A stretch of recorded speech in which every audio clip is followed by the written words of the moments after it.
ዝናና ማህሌት አንድ ላይ ታገቱ። ወይ መድብል! እንደ መድብልስ ወንድ የለም። በጣም በጣም በጣም ያልተጠበቀ ክስተት ነው የተደረገው። በእውነት መድብል መንታ መንታ ቢሆን እንደ መድብል ያለ ወንድ ማለት ነው። እንግዲህ የዝና መጨረሻ እና የማህሌት መጨረሻ አብረው ተፋጠው መታገት ሆኖ ስራቸው ማለት ነው። በጣም ደስ የሚል ነገር ነው። ዝና እንግዲህ ሲጎራ መጨረሻቸው ፊት ለፊት ለዚህ በእተዋለ። እንዲሁም ደግሞ ብሩክና እንግዲህ ቅድስትዬ ሊጋቡ ሽማግሌ ሌሊት ነው ማለት ነው። ድሉ ላይና ሞገስም ደግሞ ንብረታቸው ሊመልስላቸው ነው። በጣም ደስ ይላል። አሰላሙ አለይኩም ወራህመቱላሂ ወበረካቱ። ውድና የተከበራችሁ ቤተሰቦች እንዴት ናችሁ? ከኔ ጋር አልሐምዱሊላህ። በያላችሁበት ሰላማችሁ በዘት በሰብስክራይብ ያደረጋችሁ አበረታቱ የማይከፈልበትም በጣም በጣም በእውነት ባለፈው ማለት ነው መድብል የተያዘ ጊዜ የታገተ ጊዜ ያው ይጨርሰዋል ብዬ ነበር እኔ እንትን ያልኩት። ምክንያቱም ያው እንግዲህ ብዙ ጊዜ ስላሸነፈው አሁን የመጨረሻ አይለቀውም ብዬ ነበር ማለት ነው። ዝና እንግዲህ እኔ ከኔ በላይ ወንድ የለም አሁንም እንግዲህ አያመልጠኝም ብሎ እንግዲህ ማህሌትን አሳልፎ እንዲሰጠው። ምክንያቱም ማህሌት የቀጠረቻት ሰራተኛ ናት፣ መድብልን ወጥመድ ውስጥ የጨመረችው ማለት ነው። መድብል ደግሞ ለምን እንደዛ እንዳደረገች ሰራተኛ ሲጠይቃት ማህሌት ናት እንደዚህ ያደረገችኝ ልጄን አግታብኝ ብላ ልጇን እንዲያስለቅቅለትና ማህሌትን ማሳልፎ እንዲሰጠው ከዝና ጋር እንግዲህ በወሬና እንግዲህ አሰልችቶት ወይም ደግሞ ራቶት ተስማማው ማለት ነው። ነገር ግን መድብል ግን ልጅቱ ነጻ ከወጣችና ማህሌትን እጁ እንዲያስገባለት ነበር እንግዲህ እሱን ለመያዝ ያቀደው ማለት ነው። ዝና ደግሞ እኔ ወንድ ባይን እንግዲህ ሁልጊዜ ወንድነት ሲጀመር የዝና ወንድነት እኮ በሰው ነው እንጂ ራሱ አንድ ነገር አድርጎ ያቅም ወይ ደግሞ ሰራተኛ ይዞ እያሰራ እያሳገተ እንጂ ራሱ አንድ ነገር አድርጎ ያቅም ማለት ነው። ምክንያት መድብል ግን ብቻውን የሚጋፈጠው ሀታ ወንድሙን ራሱ አያጋፍጥም ማኑ ብቻውን እንደዚህ የሚያደርገው እና ዝና እንግዲህ በስተመጨረሻ እውነት መስሎት ማህሌትን ቀጥሮ ማህሌትን ለመድብል አስረከባት። ልጆቱንም አስፈታት፣ አስወሰደ። መሰረተኝቱን በሰላም ብትበድለውም ያው እሷም ተይዞባት ነው ላይ ልጅ ነገር ነው እና ሸኛት ማለት ነው። መድብል እንግዲህ ከዚያም በኋላ ማህሌትን ታንገታት በኋላ ወደ ነው የዞረው እንግዲህ እንትና ዝናን ቀጥሮ ዝና ቀጠረበት ሲሄድ ነገር ወጥመር ነው የጨመረው። ዝና ደግሞ እንግዲህ ማነው ጠበቃውንም አፍኖት ነበር። ያን ጊዜ መኪና ውስጥ ነበር የያዘው ማለት ነው። ከዚያም በኋላ እንግዲህ ላው ላይ ተኩሶበት እንግዲህ ሊይዘው ችሏል ማለት ነው። መድብል ወጥመድ ውስጥ አስገብቶታል ዝና ማለት ነው። ከዚያም ደግሞ በጣም ደስ የሚለው ነገር ምን ማድረግ ቢያደርግ ጥሩ ነው? ማህሌት ታገተችበት አምጥቶ ሁለቱንም ፊት ለፊት እንግዲህ አብሮ አፋጠጣቸው ማለት ነው። እንደ ወይኔ ዝና አይ ዝና ማህሌት እንግዲህ ወደ መድብል ልትመሳሰል እንግዲህ እስከዛሬ ያው ተይዟል ብላ እንግዲህ ብዙ ቀባጠረች ማለት ነው።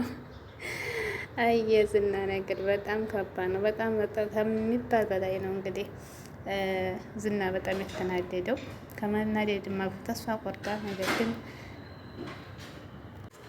ከዚያም በኋላ እንግዲህ በጣም ደስ የሚል ነገር ነው። ሁለቱም መንገድ እየተጠጣጠዙ ነበር። ማለትም እንግዲህ ራው ላይ እየጠፋችበት ያንተ ወንድነት እያለች እየፎከረች ነበር። እንደውም መድብልን እንግዲህ ልቀቀኝና እስኪ አንድ ጊዜ ነው የምልምታው። እንደውም ደግሞ እንትን ዳጣዬ ደግሞ መታ እንግዲህ እንደዛ በጣም የምትፈራው እንግዲህ ዳጣም መፍራት ዝና እኮ በቃ ፈጣሪ የሚመስል ነው የምትፈራው እና ትፈራዋለች እና መታ በጣም ቀጥቅጠዋለች ማለት ነው። እንግዲህ ማህሌትም እስኪ እንደጣጣል ልቀጥቅጠውን የምድል ድረስ ልቀቀኝ እያለች ነበር እና እሷም ደግሞ እንግዲህ በጣም በረሀብ ተጎድታ ነበር እና አጉርሰኝ ውሃ ጠጣኝ እያለችው ነበር። ውሃ ጠጣት። ያው መልካምነት አይቀርበት በስራቸው እንደዚህ ቢቀጡ ማለት ነው። ከዚያም በኋላ እንግዲህ ከዚህ አስወጣኝ ይሻልሃል ብሎ አሁንም እየፎከረ ይገኛል ዝና ማለት ነው። ከዚህ የመውጣቱ ነገር አይሰራም የካሌብን ካላመጣ እያለው እሱም አግቶታል ማለት ነው። እንግዲህ ደግሞ ደስ የሚለው ነገር ሉላዬና ሞገስ ደግሞ ንብረታቸው ሊመለስ እንደውም ሉላዬን እንግዲህ ጠበቃው መጥቶ ይቅር በይኝ በድዬሻለሁኝ የራሴን ሕይወት መስተካከል ያለሁ እና ይቅርታ አድርጌልኝ ገንዘባችሁን እጃችሁ አስገባለሁ ብሎ ቃል ገብቷል ማለት ነው። እንዲሁም ደግሞ የሉላና የዝና ፍች መኖር አለበት የእናንተን ንብረት ለመመለስ ብሏል። እሱ ይመልሳል በእጃችን ችግር የለውም ብሎታል ማለት ነው። ከዚያም እንግዲህ ሉላና ሞገስ ብትራቸውን ይዘው ወደ እንትና ማህሌትና ዝና ታሰሩበት ሄዱ ማለት ነው። ወይ ጉድ ወይ ጉድ ወይ ጉድ ወይ የዝናና የማህሌት ጉድ! ይሄ ውርደት ነው። ለዚህ ውርደት አበቃቸው እንግዲህ እንደዛ ሲፈከሱ። ከዚያም በኋላ እንግዲህ በጣም ነበር የደነገጠው ማለት ነው ማህሌትን ሲያያት ዝና። ከዚያም በኋላ እንግዲህ ያንተ ወንድነት ነው ሚስትህን በፊት ይዞ ገትሮ መጣት እያለች እንግዲህ ማለትም ዝናን ታቃጥሏል የተጎኑ ታስራ ማለት ነው።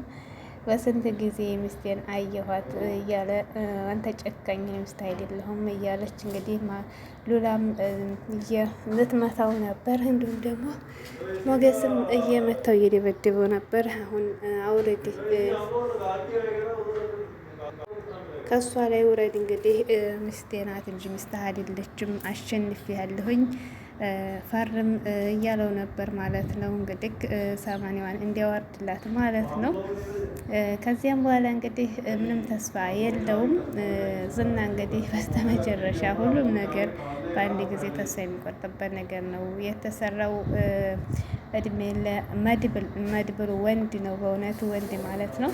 መንታ ቢሆን እንዲህ ያለ ወንድ ማለት ነው። እና በጣም ደስ ያል እንዲሁም ብሩክና እንግዲህ ትዕግስት ደግሞ ሊጋቡ ሽማግሌ ሊልክ ነው ማለት ነው። በጣም ደስ የሚል ነገር ነው።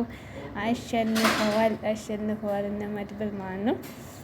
እንግዲህ እንትና ዝናና እንግዲህ እንትና ማህሌት አንድ ቤት እንግዲህ እየተጨቃጨቁ ደግሞ ሽንት ያመለጠኝ እያለች ነበር። እዛውም ተለቀሹ ልቀቂው አብራችሁ እንግዲህ ተግማሙ ብሎ ትቷቸው ወጣ መድብል ማለት ነው። ወየ ዝናና ማህሌት አንድ ላይ መሆናቸው እኮ ደግሞ ለየብቻ እንኳ ቢሆን እሺ አንድ ላይ ሆነ እንግዲህ አንቺ ተወጣሁ ስጋሽን ነው ቀቅል የሚያላት ዝናም ሆነ ፉከራውን ተው ስትወጣማ እያለች እሷም እንግዲህ አፏ እንዳገኘ ተቀባጥር ይዛለኝ። በተመጨረሻ ተስፋ ቆርጣለች ማለትም ማለት ነው። አሁን የመጨረሻ ምክንያቱም ያው ቻንሳቸውን ጨርሰዋል። ብዙ እድል ነበረኝ አልተጠቀምኩትም እያለ ነበር ራሱ ዝና ማለት ነው። እና ተስፋ ቆርጧል ሁሉም ማለት ነው። ጎበዝ ናቸው በእውነት እነ መድብል በጣም ጀግና ነው ማለት ነው።